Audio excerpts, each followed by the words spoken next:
Hello there, folks. How are you all doing? I think right now it's still in the process of uploading, but I did a video a little bit earlier while I was out, just talking about some of the latest news and politics happenings. So go check that out if you want your fill of that. What I'm here to talk to you about today, those of you who pay attention might remember that at some point in the past few weeks, I said to you that I remembered there was a video on the channel that I'd done years and years ago where I was talking about advances in technology and what we could likely expect in the future, how things would change in our lifetime, stuff like that. I decided to actually go and track it down. I thought it would be an interesting little exercise to go look at an old bit of content, see how Swiss has changed, but also see what it is that I had to say. Not least because I think compared to 2017, which is when this video I'm going to show you was recorded, obviously it's been 8 years. There's an awful lot that's happened in 8 years. It's a scary thought to think I've been doing this for more than 8 years, but there we are. Now, like with most Swiss content on the channel, it's set to private. It's in the vault, so to speak. So you're getting a little peek back in time. Viewers who have joined the channel within the past year or two, you won't hear me complete a sentence. First of all, you won't have seen any of this, so this will be quite new for you as well. So let me do a little screen share. So I thought it was just me sort of predicting future technology, but apparently this video is me doing a whole sort of rundown of I don't know, what would you call it, like the progression of technology, sort of like in the grand scheme of mankind or something. I've not watched it. I've just tried to gather it from like the description and all the rest of it. So look at me, look at him, bless him, so young, so full of hope. So let's see what I've got to say, and I'll be sort of pausing periodically to comment and agree with or argue against whatever it is that I'm saying. I genuinely have not watched this video. Ha! You remember the days when we used to get 20 likes on any video? I've genuinely not watched this video in about 8 years since I made it, so I really don't know what I'm going to say. It should stay on topic. Hopefully, I'm not going to say anything too embarrassing. Let's see. So, dear viewers, if you're out there, let me know if you can hear this all right. All right, guys, how's it going? Seeing as I'm Oh, that webcam microphone is just delightful. Okay, is that okay for you guys? doing a stream tomorrow where we're going to cover most of the politics that's gone on this week, as well as a few stories that I haven't touched yet. And touch wood, we haven't had any new accusations since yesterday of various MPs conducting themselves in ways that are not appropriate for elected officials. I thought I'd take this as an opportunity to talk about something else. Oh, he's got the flow, hasn't he? Level says, I refer to this chap as Hair Moose Swiss. Well, as we know, there's a variegated variety of Swisses we've had over the years. I don't know what I make of this Swiss yet. We'll have to wait and see. This is an early Swiss. Let him off. He's an early Swiss. That I'm interested in technology and the advancements of. So, spoiler warning for people ahead. Technology and the advancements of. I had a certain way of speaking, didn't I? There'll be little discussion of politics here, but I might be able to shoehorn some in anyway. Now, this is something that I've been interested in for a long time. I remember when I was much, much younger, I think when I was about 10 or so, there was a program that was on the BBC, and I've searched for years and years to try and find it, and I've been unable to find it. So perhaps you can help me if you're aware of what it is I'm trying to talk about.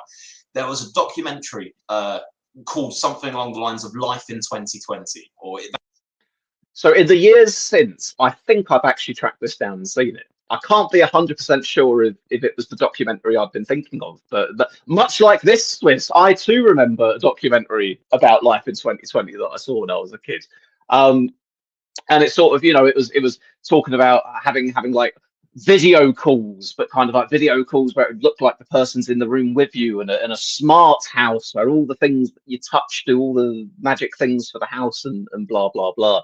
But it's fine. I don't need to know what was in that documentary because this Swiss doesn't really remember either, and we're only reviewing what he's got to say. That was what it was about, at least, and it was predicting, what sort of technology would have driverless cars, touch screens, holograms, all the rest of it, and generally what things would be like. 3 years from now, from today's perspective, and I remember at the time.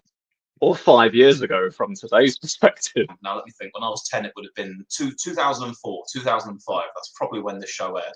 Now, being that young and trying to imagine 15 years into the future is bloody difficult. I mean, I'm 23 now, and it's still quite hard to imagine what things will be like for me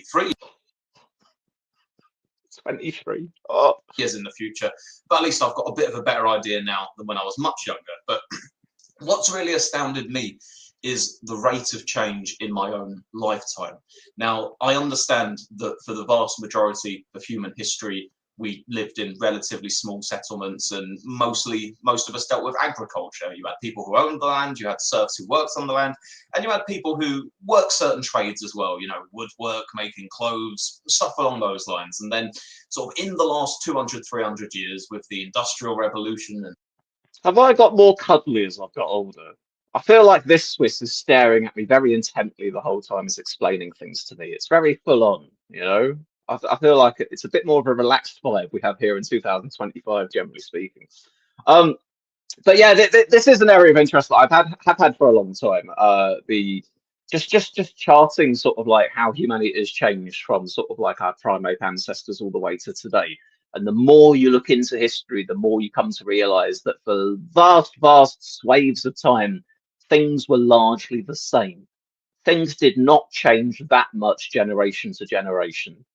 Um, and really, in the past few hundred years, I'm preempting the other Swiss here, but really within the past few hundred years, we've had such a jumping off point with so much change that you really can, not just within generations, you can tell the difference between 10 years when it comes to certain things, but we've got used to living in a world of constant change.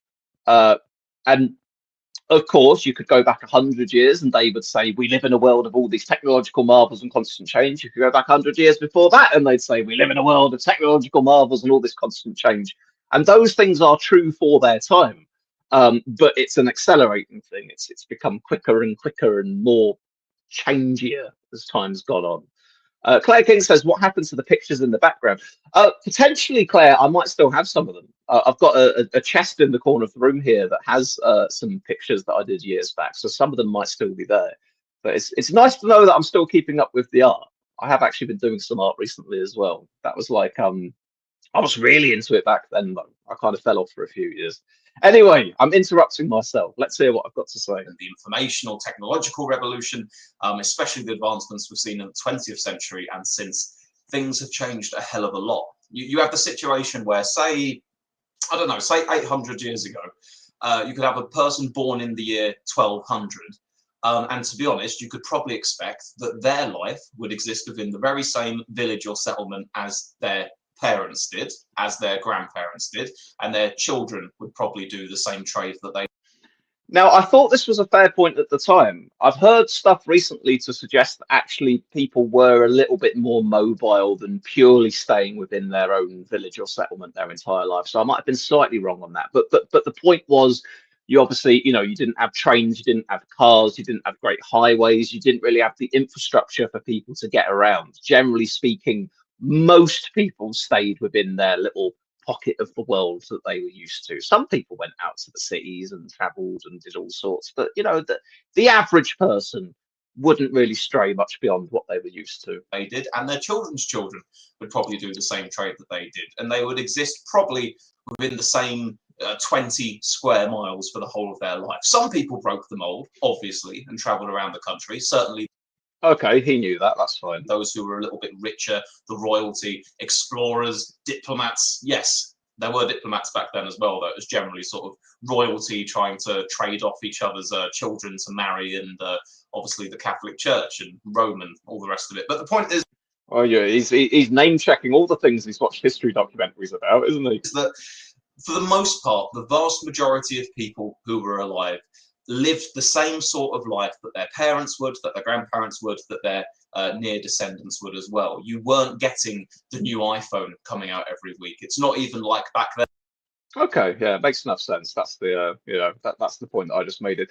Fair King says Swiss didn't know that horses were a thing. I see. Yes. See, Swiss of 2017. Sorry, mistake. Me neglected to mention the horse. I don't know. What do they have? Like looms for spinning stuff or something? Looms? What are we? I might be betraying my history of knowledge on the subject. Maybe they didn't have them back then. But the point is, you didn't get these massive advancements of technology in the same way that we do now. it's like when you look at population graphs. You know how you see a population graph and it will kind of go, all of human existence all the way back to, well, 10,000 years ago, 100,000 years ago, whatever you want. For the most part, the population of humanity was kind of, hovering around a few million. I think it was the 1800s, it hit 1 billion or so. And then sort of since then up until now, we've gone 2 billion, 3 billion, 4 billion, all the way up to where we are now, 7 point something billion. The point is there's a hell of a lot of us, but you see the line on that graph and it just shoots right up. There's a similar thing that you can probably say with technology as well. If you All right, we'll just stick on the population thing for a moment. Just an additional little detail, if you will, to supplement what my earlier self had to say. There are a number of different factors as to why population exploded in the way it did over the past few hundred years. But probably one of the key ones, is the reduction in the rate of infant mortality. That was a big deal because you had once upon a time, you had big families, you had people having 8, 9 children, and that was the standard because only maybe half, I don't know. Wait until me 10 years from now comes back to fact check me doing this. But there was a great deal of child's dying in infancy, and that was going to have an impact. But if you could make it through those first early few years of life, then actually you had a fairly good chance at surviving until much later on. So that's one of the things it had to do with. If you look at the fact that what were the big advancements? You had the printing press, you had machines and factories, the assembly line, you had planes coming along, you had the telegram, the radio, the television, the computer, the internet, the smartphone. And of course, a lot of these technologies that I'm listing here were all invented within about 100 years of one another, give or take. We're generally still talking about stuff that's only existed within the past couple hundred years, comparing that with all the time of human history before then, where we just didn't really have anything approaching that. So I'm clearly trying to make the point here that there's a big significant chunk of things that have come along in a relatively short amount of time when it comes to the total span of humanity, which is true. That's probably the point I'd be making if I was trying to make the same kind of thing now. I thought this was going to be a video about me predicting technology in the future, though, so I hope we get onto that. And all of these massive developments have occurred within the last 100 to 150 years, but it seems to be getting quicker. There's that law, and it's annoying me that I can't remember the name of it right now. Moore's law. It's called Moore's law, Captain Swift. I'm sure you'll be able to tell me in the comments, but it was to do with the ability to fit more processors onto a microchip, and Moore's law. It was the idea that the computing power of computers would double roughly every 2 years or so. It's really annoying. I can't remember the name of it. Moore's law. But for the most part, for the last 40 or so years, that has held pretty much true. The ability for computers to double their processing power every 2 years is pretty. And by the way, there's nothing sort of scientific about it per se. It's just kind of looking at the statistics and saying, oh, it has doubled roughly in each amount in each period of time. It's not, there's not some hard baked law to say it will always double or it must double or there's a particular reason that it does. It's just through observations, and then it was deemed, I'm assuming it was Moore who observed it, and then it was called Moore's law, but then that's what's still referenced these days. Pretty much stayed constant. Now, apparently, within the last 10 years or so, that has slowed down slightly. So rather than being every 2 years, it's every 2.5 years or something along those lines. I'm still not sure on that. I hear about it slowing down, but I hear conflicting reports about whether it's slowed or not. So I'm not 100% on that. But the point is, nonetheless, we live in an age of incredible radical change. I remember my mum telling me that when she was very young, when she was about 4 or 5, it was a really big deal when her parents, my grandparents, got a landline telephone in their house. Before that, you had to walk down the street to a call box on the corner. If you go back to perhaps when my grandparents. Yeah, it's true. It's true. It was.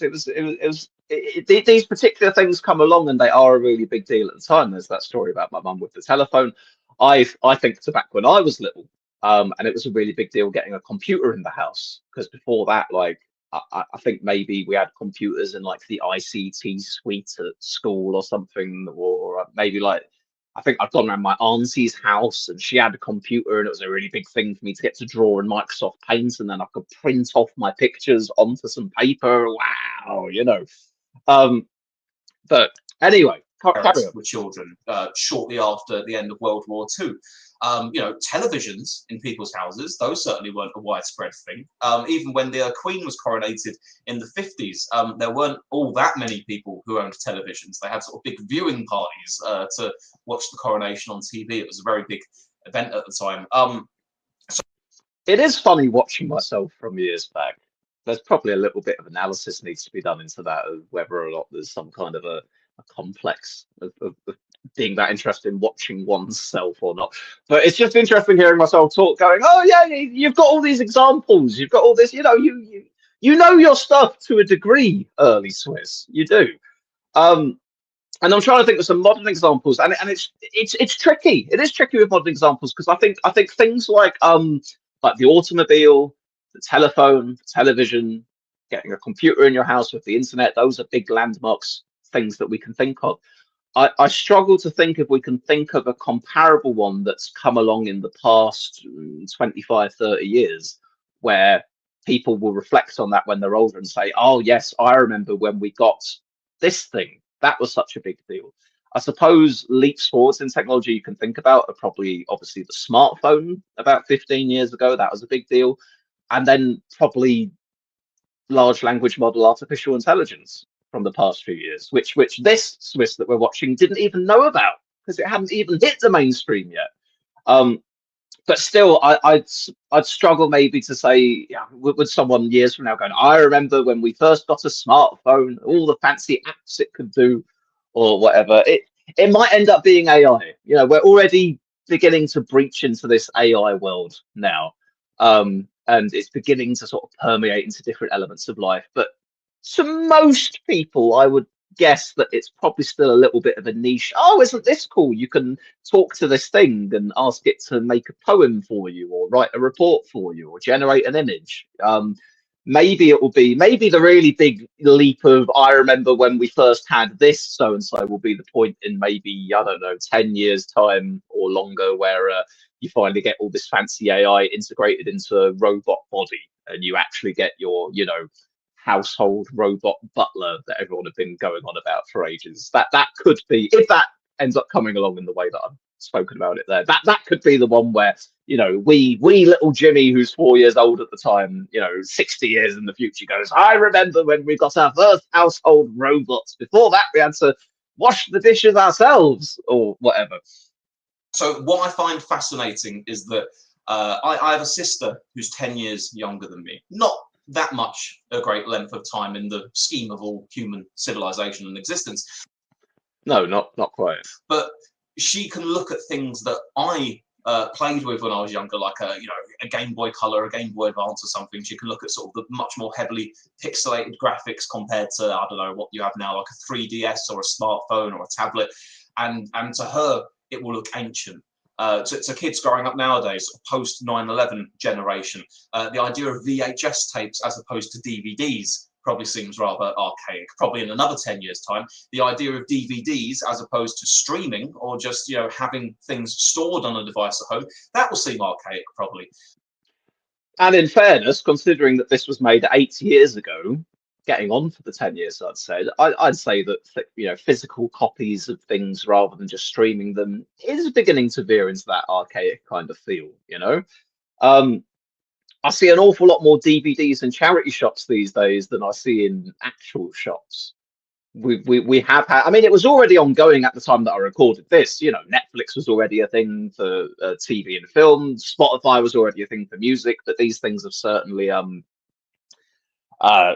it's just become more and more, hasn't it? And the pandemic had bless him, this Swiss didn't know about the pandemic. Oh, we know about the pandemic. But then that was a big thing as well. Everyone's stuck in their houses for ages, and obviously people turning to streaming and all the rest of it. Igneous says, hi Swiss, I'm nobbing off work to watch your analysis of you. Well, I hope it's worthwhile. I hope you're enjoying it. Podge says someone in their 30s said, someone in the 30s, sorry, 1930, said everything we need has already been invented. Yeah, I've heard that kind of a statement from the past before. I may have heard the one from the 30s or someone at the turn of the last century saying it or whatever, but it's great how these things age, doesn't it? What a lack of imagination it shows to go, well, we've invented the automobile and the telegram. I think we're done now. I can't possibly think of another thing that we could invent. Um, Claire King says, what shops sell DVDs, not including Amazon? HMV sells DVDs. Supermarkets do as well, I think. I think supermarkets, like big supermarkets, still have like an aisle where you can buy some CDs, some DVDs, I assume Blu-rays as well, and like some video games. They've still got physical copies of digital media that you can buy in supermarkets and stuff. But Claire King, perhaps you're proving my point in a way. What shops sell DVDs, not including Amazon? It's not on your personal radar. But if this was 20 years ago, you know, we would have been going, yeah, DVDs, obviously. If you want to watch something in your own house, you go buy a DVD. Now it's like, where are the DVDs again? Ignis says CDs in supermarkets. Yes, believe it or not, CDs still exist in supermarkets as well. But again, it's not what it was 20 years ago. And again, it's kind of showing my point that you guys are acting with surprise and kind of going, oh my God, I didn't even realize they still sold DVDs and CDs in shops. Because it's just not, obviously, it's not a thing that in your day-to-day life you think about or you look for, because it's no longer a thing that's especially relevant to you compared to what it was, you know, a few decades ago. It's interesting looking back on this stuff. I mean, imagine pitching this to someone alive sort of 10 years from now or so. Imagine 10 years. All right. He's doing a pitch to someone 10 years from now, which for us in the year 2025 is only 2 years from now. So let's see what I was pitching that someone would pitch in 10 years' time, which for us is actually in 2 years' time. Now, there are no physical sales of CDs anymore. No one buys albums or singles. It's all downloaded. It's all streamed. It's not that difficult to imagine. Well, it's not that difficult for you guys to imagine. Imagine saying to them, oh yeah, well, what we used to do is when we wanted to hear new songs and own new songs so we could listen to them whenever we wanted, we had to go out into the shops and buy an album for 10 or 15 quid, and it was a disc. And this disc only played like these 10 songs from this particular artist. And you took the disc home and you had to put it into a special disc player, and you could only listen to like that particular album at one time. You know, fancy CD players, I remember there are. Where's the AI flavor making my playlists for me? Some that had changes where you could swap sort of 3 CDs around or something. But for the most part, imagine trying to explain that to them and they think, oh my God, that's so backwards. It's the same way as, from my perspective, looking back on sort of the previous generations, going, my God, how did you manage not having mobile phones, not having smartphones? Even with the internet, how did you manage not being able to use the internet without being able to use your landline at the same time? Because that was the thing. People, you know, the old dial-up modems, etc. People had to. Just a little bit of an aside here. Something that seemed revolutionary at the time that it came along, I think it was with Windows 7. Correct me if I'm wrong, was the ability to have like multiple windows open, easily spread across the screen on like the laptop or the computer you were using. You just dragged one to the right and then the other one popped into the left, and suddenly you were looking at both things. Like, for example, I've got StreamYard here on the left, seeing myself, seeing your comments, and on the right hand side at the moment I'm looking at the YouTube video of myself. I mentioned that just because it's something that when that came along, that seemed really big and sort of revolutionary. And then it just pops into my head now that that's something that I see as so incredibly commonplace and normal. In fact, actually to the point where I find it a little bit claustrophobic having to just use a single screen when I'm using the computer. I'd have a much better time if I had a second monitor plugged into this right now to spread everything around a little bit. But Podge says, big deal when we got an air fryer. Hey, you know what? I think an air fryer, I mean, I'm not going to say an air fryer is like one of those things like, you know, oh my God, we got a telephone. Oh my God, we've got a computer. But the air fryer is one of those inventions or devices that I don't think I could have predicted coming along and being such a big thing. Oh yeah, well, it's going to be like a really a really small oven that just blasts it with heat and cooks it for you? Is it like a microwave? No, not quite. Is it like an oven? Not really. But yeah, air fryers took the world by storm, didn't they? And that's just something that it's interesting, isn't it? What thing is going to come along in the next 10 years or so that it might not even be a big leap forwards in technology. All the component parts to make it are already existing out there, but someone will just put them together in the right combination at the right time in the right product, and suddenly, of course, we're all going to have a insert the name of that thing here. How could we not have it? It makes so much sense. To either give up making calls while they wanted to go on the internet or vice versa. And I think this is only going to speed up, to be quite honest with you. From what I've seen in the short time that I've been alive, it seems that the world around is so drastically changing so quickly, it doesn't stand still for a moment. When I was younger, sort of, I took kind of modernity for granted as the way things are, the way things, of course, the way things are. You know, you go, well, there are planes. Can I just mention that I missed the 2000s? I feel that the 2000s were a simpler time before it all went wrong. Of course, there are planes. People fly in the sky to go places. That makes sense. I wasn't aware how a plane works, but it was pretty commonplace nonetheless. You go, okay, you've got televisions. That's the main medium of entertainment there. And then you've got radio, which people listen to when they're not too interested in watching TV. And all of this seemed very straightforward. It seemed almost like, well, of course this is the way it is. Why on earth would it be any other way? And there's sort of a bias we have sometimes when we look back on history, assuming that everything that's happened in history is sort of a pre-destiny to the point we've arrived at now. Like history, the only purpose of everything that came before us was to converge towards the point where we're at now. That is a big bias that I think we all have, and I indeed still have it as well when we're looking at sort of history, which is to have a, what would you call it? Recency bias isn't the right word. I'm searching for something. I'm not sure if I can find it, but the idea, but yes, that idea of viewing history as a, oh well, it's just layers upon layers that got us to the point where we are today. But of course, you can, you know, for example, I can have a different perspective on that now. I can go, well, here I am talking about all this stuff, but the modern day as it exists is no longer what I thought it was in 2017. It's where we are in 2025. That's a strange thing to accept as you get older and the longer you live, that what constitutes as now and the present and the normalcy of modernity is a forever changing thing. And again, that's perhaps something that you have to grapple with being alive in this day and age, that what you experience as the normal world is forever shifting.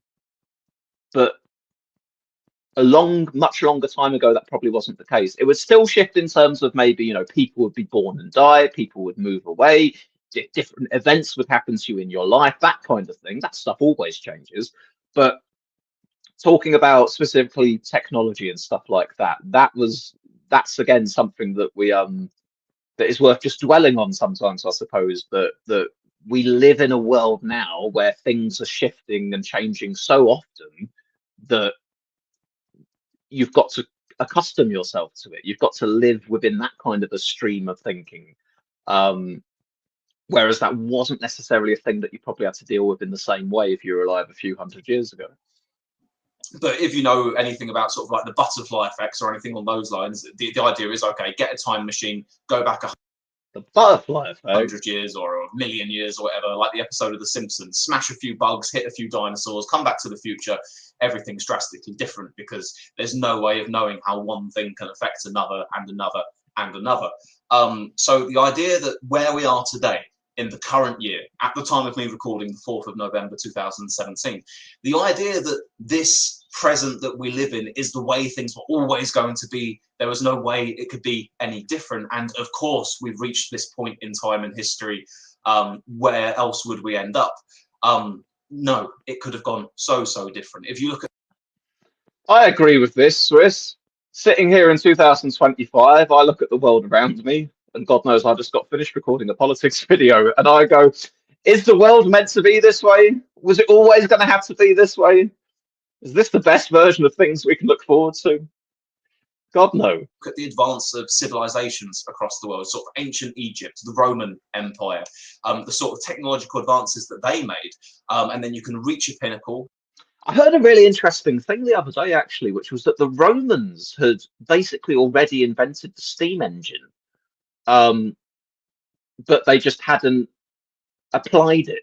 They had the basic principles down for the functionality of a steam engine, but they just didn't do anything with it. They just used it as a little bit of a novelty, a little bit of a display item to kind of go, oh, look what this thing does. It's got the moving parts and it changes. Da, da, da, da, da.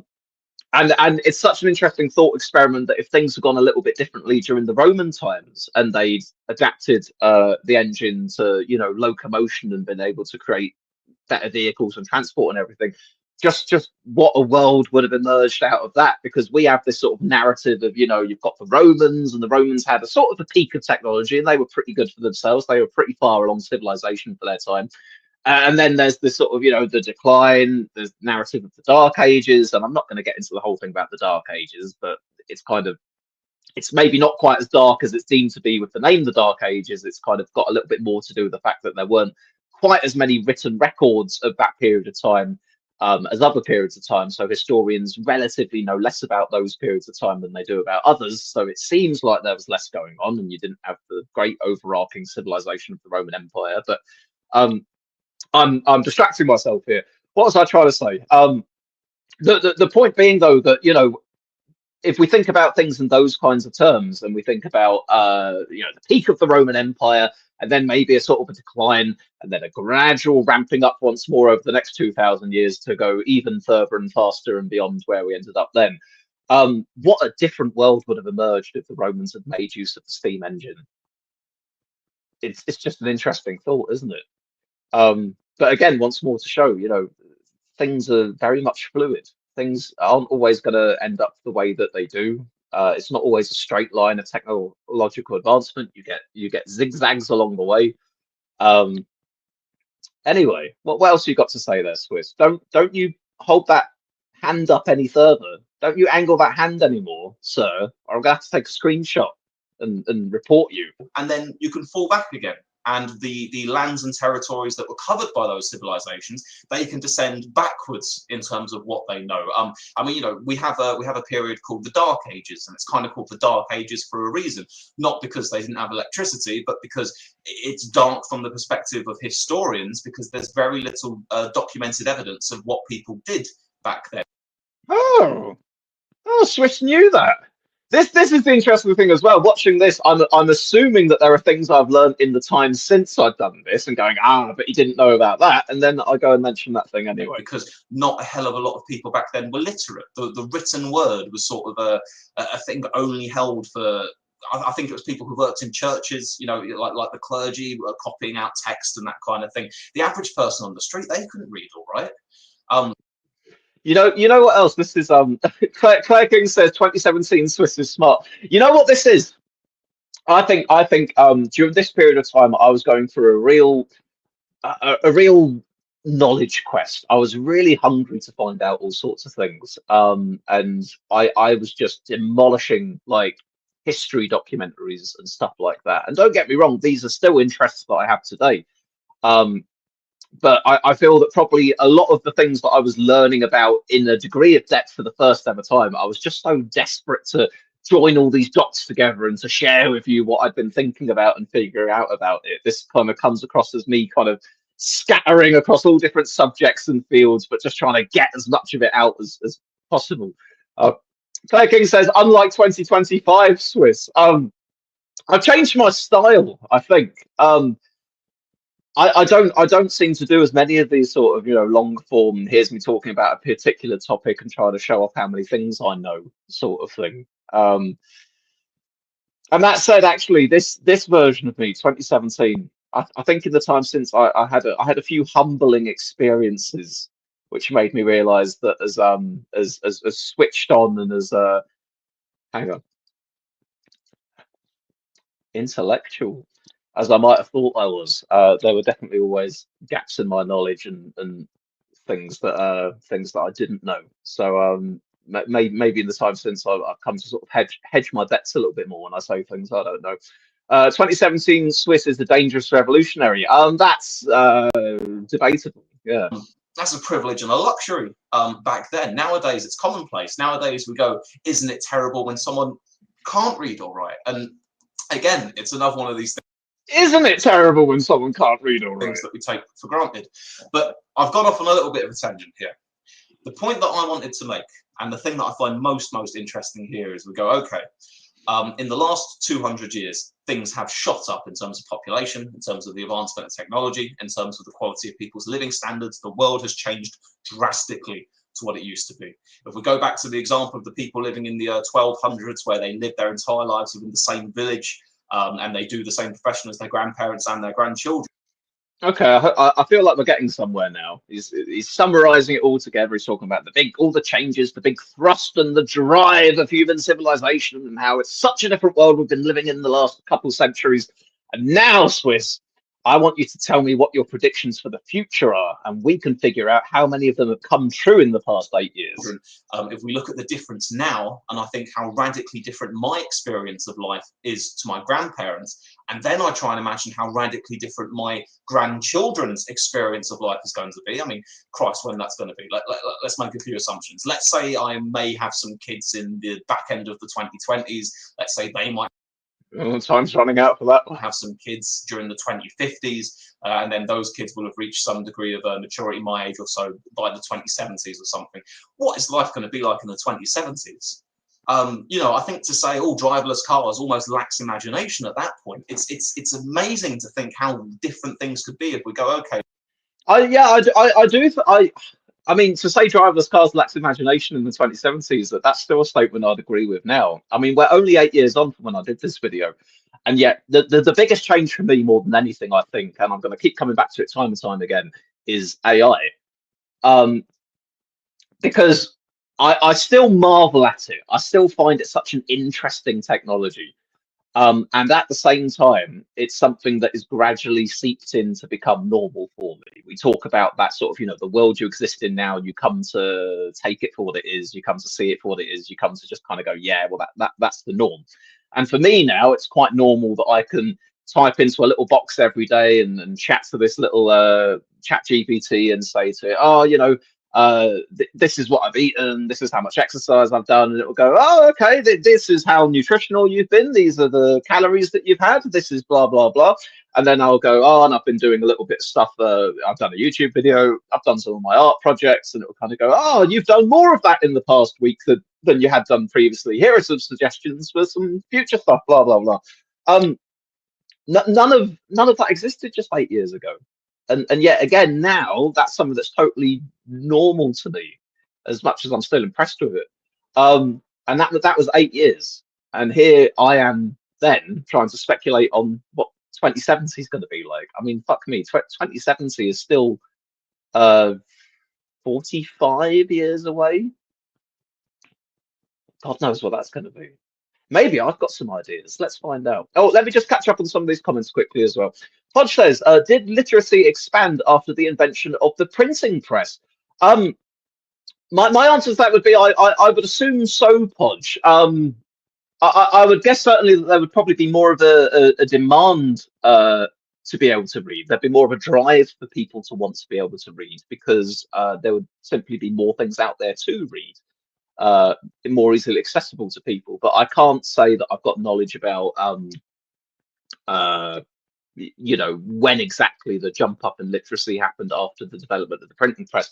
I think also it would have to be to do with schooling as well, wouldn't it? It would have to be once we sort of really institutionalized schooling for young children, and obviously basic sort of literacy and numeracy became a part of that, then that would be the point that we'd really see the jump off with that.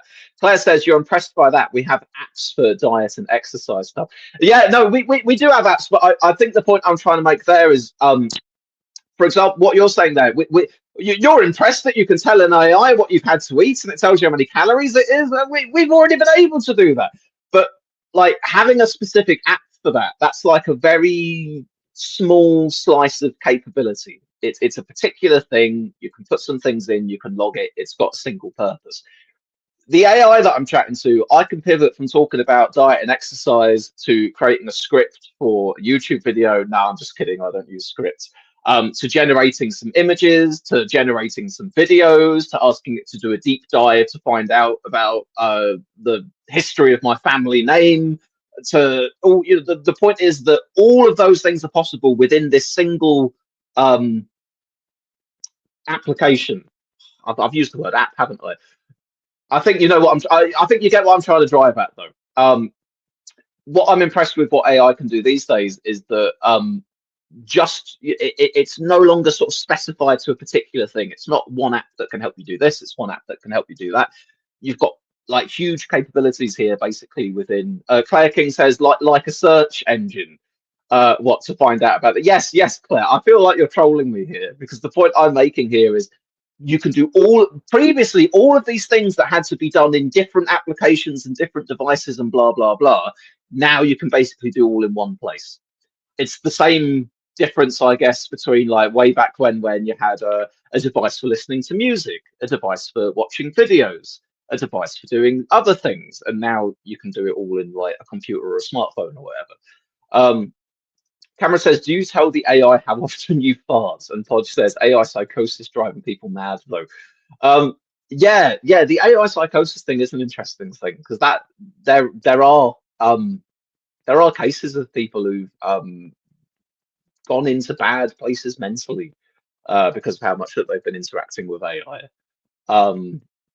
And that's something that's probably only going to become an increasing problem as time goes on. As the use of these things becomes more and more widespread and the sophistication of the technology gets more as well, you're going to have more and more people not using it in the correct way. And then you're going to have greater calls for safeguards for it as well. I think there was a tragic story where some teenager took their own life, and apparently that had been partly off the back of some influence of it had been in conversations that they'd been having with a chatbot, and then the parents are now suing the company because they think the company may have played some role in the death there.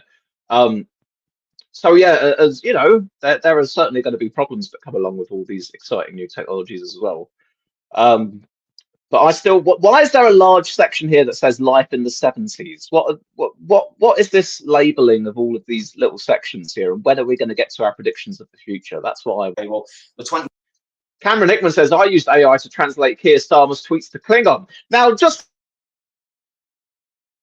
10 years ago, if you wanted to translate Keir Starmer's tweets into Klingon, which probably you wouldn't have bothered to do if it wasn't as easily accessible to do it in an AI, you would have had to go onto some kind of a forum or website of some Trekkies who had developed a big dictionary of Klingon words, and you would have had to go and look through it and ask for it to be translated and blah, blah, blah. And now GPT can just do it for you while you also tell it how many farts you've had in the past out. 70s ahead of us, 50 years from now. Well, let's look at 50 years in the past, in the 60s and 70s, and you think that mobile phones weren't even a thing back then. You didn't have personal home computers for the most part either. There certainly wasn't any streaming services. You certainly didn't have any YouTube. That's another thing. YouTube's crazy. The fact that in the olden days, if you wanted to get yourself out there, well, in the really old days, I love this as well, that here I am gushing over YouTube back in 2017. And I mean, don't get me wrong, YouTube is still very much a thing these days, but I wouldn't say it's necessarily the thing these days. I feel like TikTok may have come along and superseded that. I can't say for sure. I don't use TikTok. I just know that an awful lot of people I know do use TikTok. And it seems like TikTok is a more kind of fluid social media platform for getting lots of things out there quickly, and you've got all the influencers on there and blah blah blah. So maybe that's something that's changed in the 8 years or so since I did that video. But although YouTube, I mean, hell, here I am streaming on YouTube, watching YouTube, and you're watching me on YouTube. YouTube is certainly still relevant, but something like TikTok coming along, filling in another one of those planks alongside your social medias like Facebook or your video platforms like YouTube. There's new variations on it that have You happened. had to have a printing press so you could distribute some leaflets or something. As time went on, maybe there was public access television. Maybe you could record stuff on a VHS and try and distribute it yourself, or maybe you just had to go to live events and talk to people. I've had enough of me talking about the 70s. I'm going to skip it along a It's little bit. amazing. Both medical and digital will mean that more or less I may be able to extend my lifespan. You know, Oh, hang on. We're getting into futurism. I skipped too far. Back to the 70s. I can sit here in front of this webcam, put a video up on YouTube. A few hundred of you may watch it. It's just not something that would have been possible for the vast span of the time that we've been here on the planet. And I just speculate about what things will be like in the future. I'm not a particularly religious person myself. I don't believe in any I'm still not. sort of gods or deities, although I do sometimes wonder whether or not I'd like to. I feel that, you know, perhaps I'd be a little bit happier within myself if I kind of thought, oh, you know, there's a reason I'm here. There's a plan. There's a nice afterlife I go to. I've replaced here in 2025. I've replaced my yearning for some kind of religious fulfillment with the optimistic view that one day technology will grant me an indefinite lifespan. Therefore, I don't need to fear the Reaper or worry about heaven and hell because I can just shuffle off the mortal coil at a time of my choosing. But I'm still waiting for that to manifest entirely. But in place of that, almost in a way, what I have a hope in, or a faith in, if you want to put it that way, is that by the time I'm much older, the quality, the advancements in technology, both medical and digital, will mean that more or less I may be able to extend my lifespan. You know, not necessarily completely indefinitely, but probably beyond the sort of 100-year barrier that we see. Okay, all right, yeah, this isn't a new thing. Old Swiss mod did that as well. Now, but most importantly, you know, people who live to be 100, you know, good on them, get a telegram from the Queen or whatever, but they end up quite frail. They're usually racked with diseases. It's not great. What some are looking to do is going, okay, well, we don't just want to extend the human lifespan as we've been doing, but we want to up the quality of people's lives into old age. So imagine being 90, but having the health of a person who's 60. You know what, that would make living to an old age much more appealing for me. Now, if we go into more sort of almost science fiction territory, you go, well, what about the idea of, you know, putting people into stasis or uploading people's brains onto a computer, that kind of stuff. This is quite fun to watch this actually, because this is actually still all stuff that I'm very interested in. And I'd not quite given myself the credit to think that I was that into it such a long time ago as well. I thought it was more of a recent thing that I'd really got into all this, but apparently not. No. 8 years on, are we any closer to this kind of a future? Well, I think that yes and no is probably the answer. I think there are certain like lab trials and experiments going on about certain drugs that can help rejuvenate cells and sort of take them back to a slightly earlier version of themselves, if that makes sense, where less damage has accumulated in them. But we're still very early days in that. I think they've got about as far as testing out on mice and stuff like that, maybe.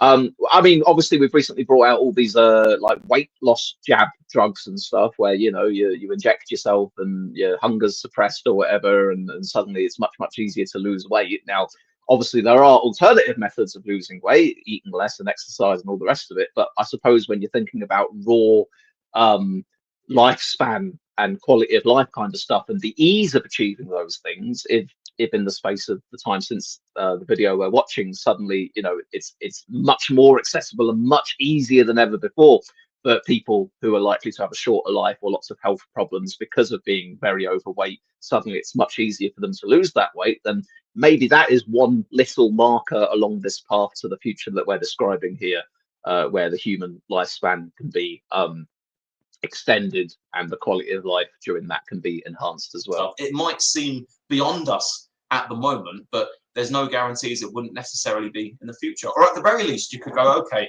you live to an incredibly old age, you're like 110. You get put into sort of a kind of like an induced coma or a stasis where you just kind of lie still all day and get drip fed food. But you have a sort of a VR headset on or a VR chip on or something, and you're And again, what's happened in the time since I did this? Well, again, still it's fairly early days for this sort of stuff, but like those Neuralink chips or whatever, the stuff that you're able to give people who've got sort of mobility problems, or difficulty controlling and interacting with things in real life, but they can use their thoughts to sort of control a robotic arm, or to change things that are on a screen, or that kind of stuff. We have that stuff now. Again, it's got further to go in terms of where the technology can go, but it's quite amazing to think that you do have that. I saw it on I don't know if it was like Good Morning Britain or something like that, but they had a girl on who had a prosthetic robot hand or something like that, and she was able to just control it by thinking about moving it, and she was even able to detach it from herself and put it on the table and still control it just by thinking about controlling it. So in a sense, we're still in the early days of that kind of technology, but again, that's another thing that it's another thing that has advanced in the time since I did this since I did that video. So it's happening, guys. We don't notice these changes day by day because it's very drip, drip, drip, gradual. And as I say, we get used to the new things not too long after they come along. But 8 years is just long enough, I'd say, that I can look back on some of these things that I was saying then and go, oh, okay, yeah, well, there has been this, and there has been that, and there has been the other thing. And once more, those are all things that we kind of take for granted now, but they're still stuff that didn't exist 8 years ago when we go on looking to this amazing future that will all arrive at eventually. But of course, when we arrive at it, it won't be the future, will it? It will just be the present. It will just be the day after the previous day. Let me read a few more of these comments quickly. Claire says, think about it when you used to give out spanners. Yeah, when you did this video. Grey Peril says, it's not just the basic steam, there is also the ability to make the track, cylinders, and other items very... So, are you talking about the steam engine I was talking about earlier on? The items, very few systems work independently. They are normally linked together when it's only when they connect. Very fair, yeah, fair point, Grey Peril, fair point. There are other elements involved when it comes to those things other than just the steam engine itself. So you would have had lots of things needing to converge to be able to advance the uses of that technology. Cameron says, Swish, Trump is going to release the med beds from Area 51. Don't you follow the Q drops? There's something that I could show myself from 8 years ago, and I would have gone, no, yeah, I'll tell you what I would have gone, what, Trump? Not again. You're living and breathing in a sort of world still, even if your physical body can no longer manage. Oh, by the way, Cameron, I meant to give you props because I remember in times past quite often, whenever Peter Mandelson was brought up in stream, you'd always mention Epstein, Peter Mandelson, Epstein. And I just go, yeah, Peter Mandelson, Epstein. Da, da, da, da. But, oh, Epstein. Yeah, there we are. I think the potential of this sort of stuff is endless. Now, of course, the big caveat here is provided we don't all die in some nuclear apocalypse, provided we don't all die from antibacteria resistant diseases, etc. Yeah, and add global warming, and I suppose AI killing us all to the mix in the modern age. And global warming, that's another big one, you know. Yeah, don't forget global warming. Most of England will be under the ocean in 100 years or something. But provided that citation needed, that we can tackle these problems, it's just I just find it amazing to think sort of how far we might come.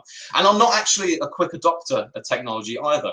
I only got a smartphone so I can play Pokemon Go. I don't care for the sort of the Google Home Hub, you know, Alexa, whatever it is, where you have the little cylinders and you talk to them, play my favorite tunes. No, I can use a mouse on Spotify. I'm not fussed about that at the moment. But like VR, that's another one that gets me excited because I see this, you know, I can see the technology developing as things go, and it might still be sort of in gimmick territory at the moment, the same way as like 3D films were a few years back.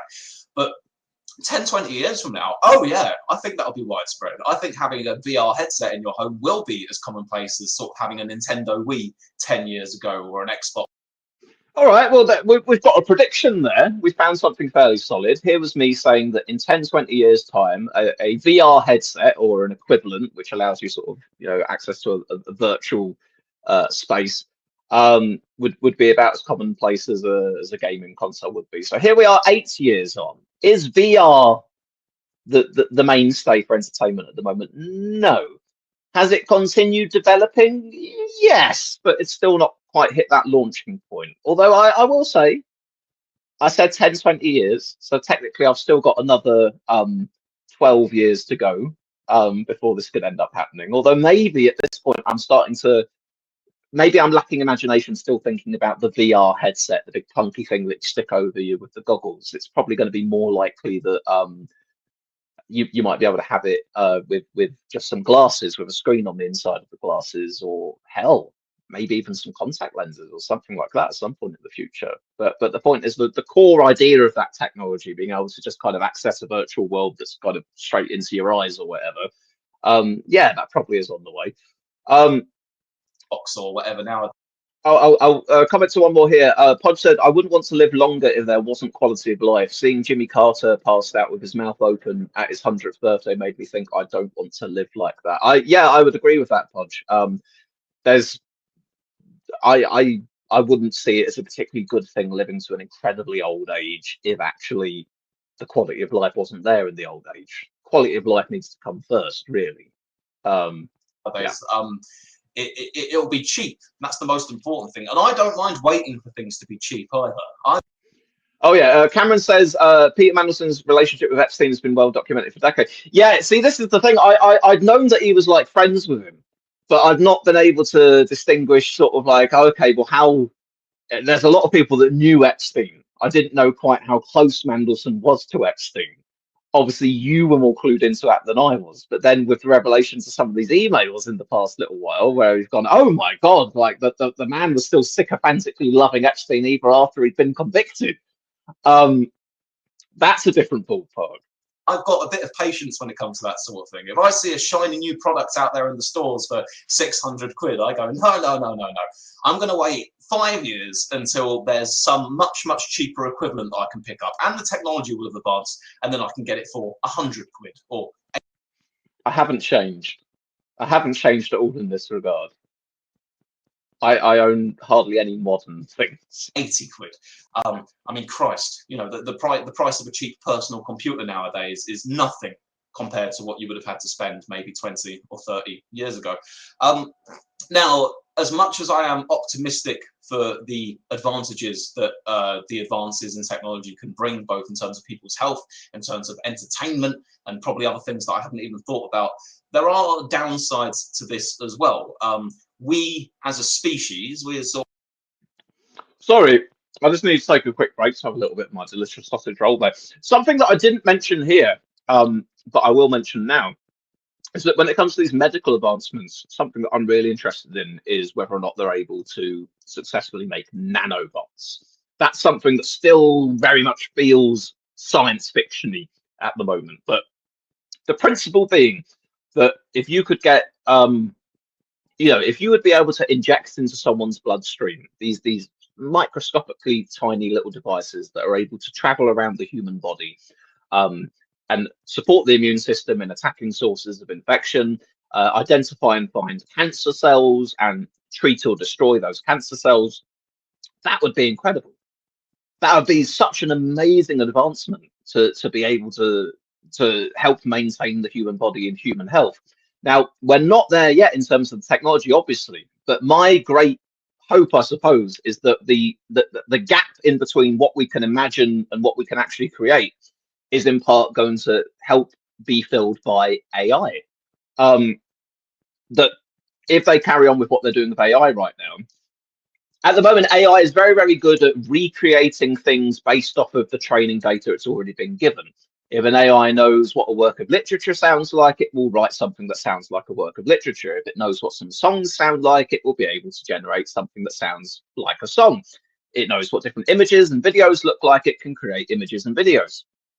In some circumstances, in some ways, in some conditions, AI has been able to speed along scientific research, in part, I suppose, because, people are able to get a lot more work done with the support of AI.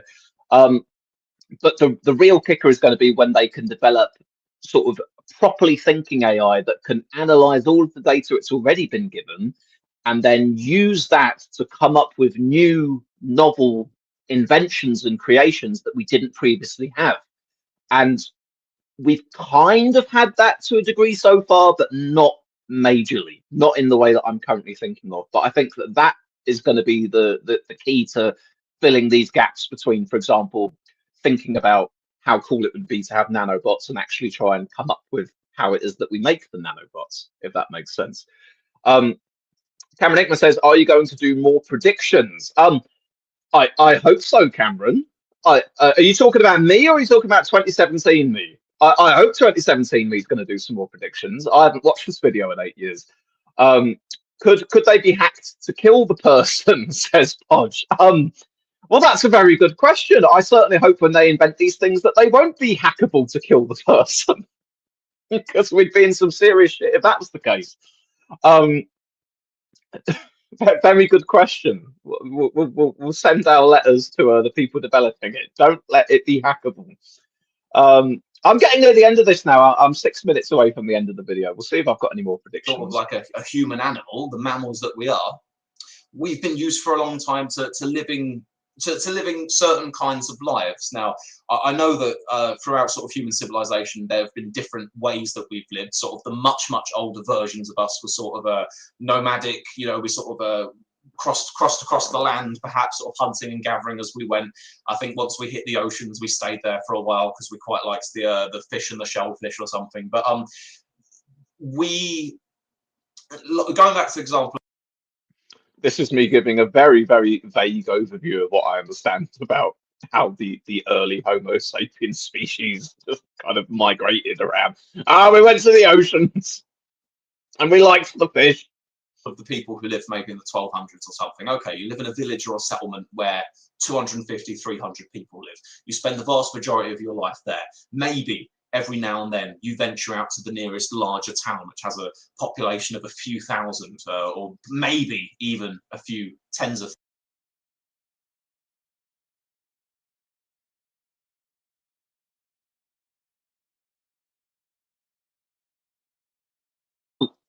Shit, I muted myself. Apologies. Cameron says nanobots and Neuralink basically assimilation into the Borg. Grey Peril says WHF. No, WFH. What is WFH? Could you expand on that one for me? I'm not gathering what that one is off the top of my head. It might end up being something totally obvious that I'll go, oh yeah, of course it was. Almost took off but died back recently. WFH. Oh, work from home. Work from home. Thank you. Yes. Of course, work from home. Yeah, well, that really took off obviously in the pandemic, where a lot of people were having to work from home, and then when the pandemic sort of died off, suddenly people went, well, I was getting by just fine doing my work from the laptop in my living room. Why have I suddenly now got to travel back into the office and be around people again? But yeah, I think there has been, although that kind of changed things for a while, I think you're right that there has been a push to try and get more people back in the office again. But it's never really affected me, because all of the jobs that I've done, they've never been jobs that I can sort of do from home anyway. My jobs have always been tied to a particular location and particular people. For the past decade, it's either been care work at a home or early years education at a nursery. So either way, you know, if there's another pandemic, I don't get to stay home. Thousands. Okay. And that is sort of the pinnacle of human civilization from what it is that you experience. Nowadays, you know, we live in cities. There's a hell of a lot of people who live in cities with populations of hundreds of thousands, millions. We have situations where we spend a hell of a lot of time in front of screens. I mean, God.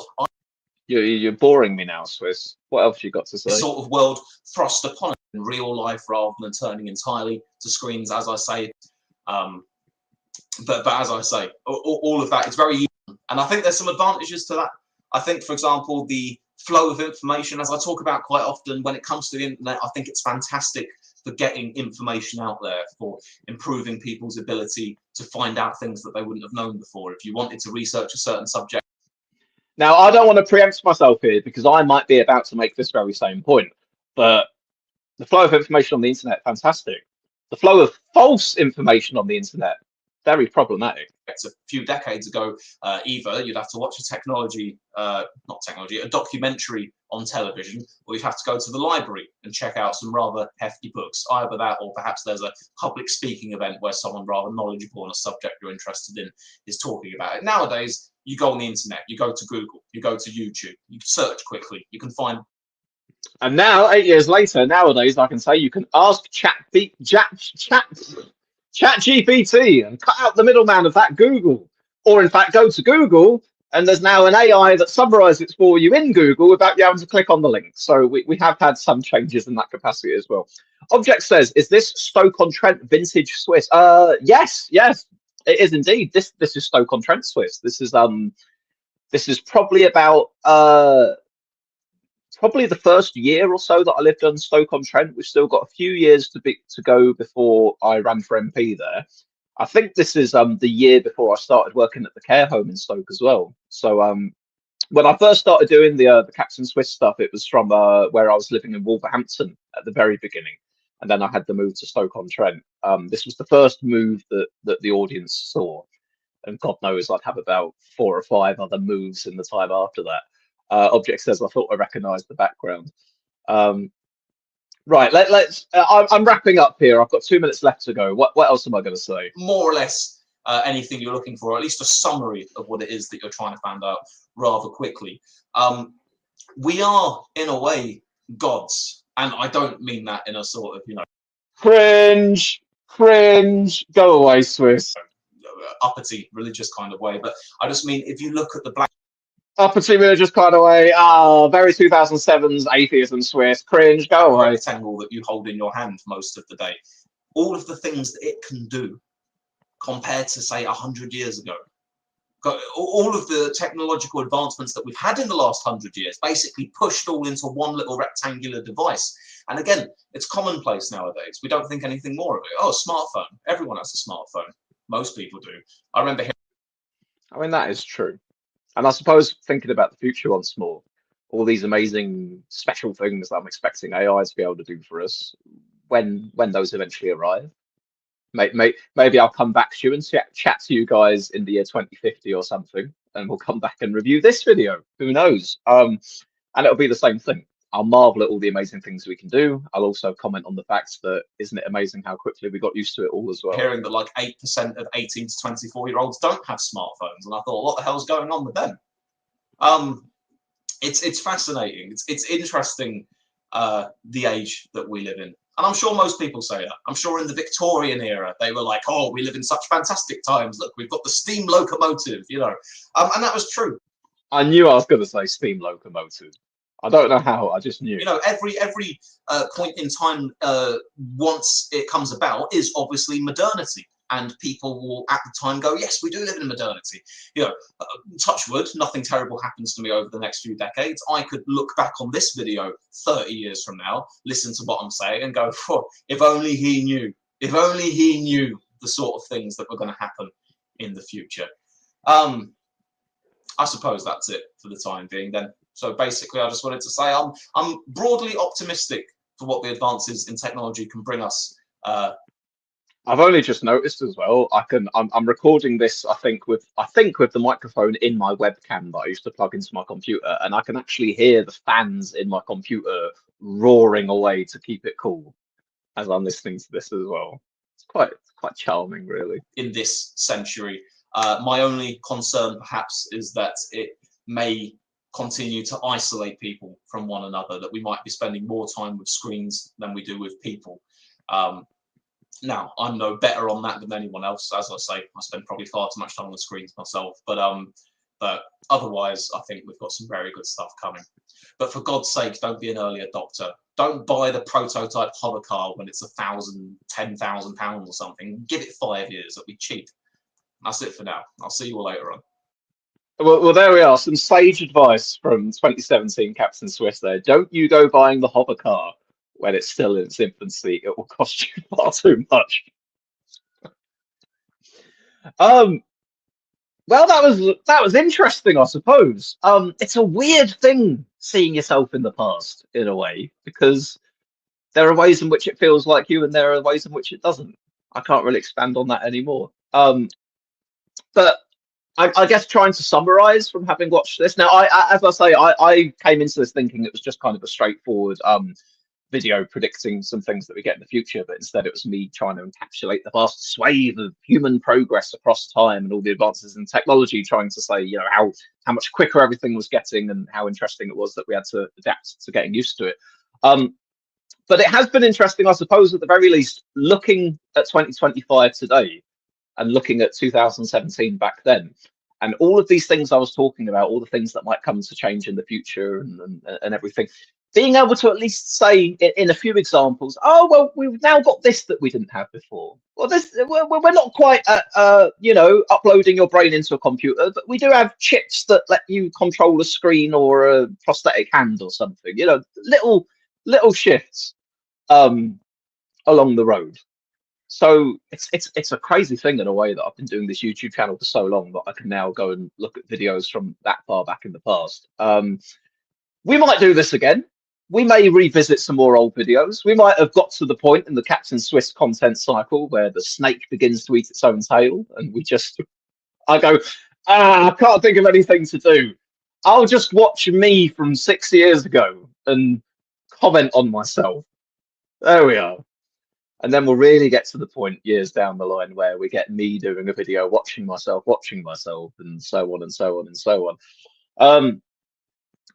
Object says, have you been watching Slow Horses at all, Captain Swiss? Crackingly good stuff if you like UK spy stories. Very good stream, by the way. Very funny looking at the past. No, I haven't even heard of Slow Horses before. But I'll check it out when I'm looking for something new there. I'd not necessarily thought of spy stories as being like a genre of thing I was super interested in. But then again, actually, I can probably think of a couple of things that I've gone, oh yeah, that's interesting. So thank you very much for that one, Object. All right then. Well, I hope you guys have enjoyed this. I've found it interesting, to say the least. I don't think my hair's got that. It's funny. My hairstyle has changed so much over the years, and yet we've just happened upon one where it looks like, you know, give it a few more months and that's just grown out to the length it is now. But hey ho, there we are. I'm a bit less pale than I was in the video though. Then again, to be fair to myself, it was November 2017 I did that one. This one I'm just on the way out of a beautiful long summer. Object says Gary Oldman plays a head of a unit of discarded MI5 main office people. Lots of subjects. Ooh, oh, you're selling me on it. Gary Oldman in it. Okay. Anyway, folks, thank you very much for that. For some homework for you, if you wish to do so, drop a comment on this stream after you finished watching it with any predictions you would care to offer of technologies you think we will have in the future, or things that have surprised you that have come along in the past decade or so. And who knows, if at some point I do come back to review this one, we can have a little look at what you guys had to say and rate how accurate you were. Should I have a quick I was about to say, let's look at the comments on this video and see what people said, but it says it's not supported on private videos. I've got to fiddle with things in the settings, blah, blah, blah. But anyhow, that's it for the time being, folks. Thank you very much for joining me, whatever day and age it is that you're watching this video. And I'll catch you all later on. Ta-ta.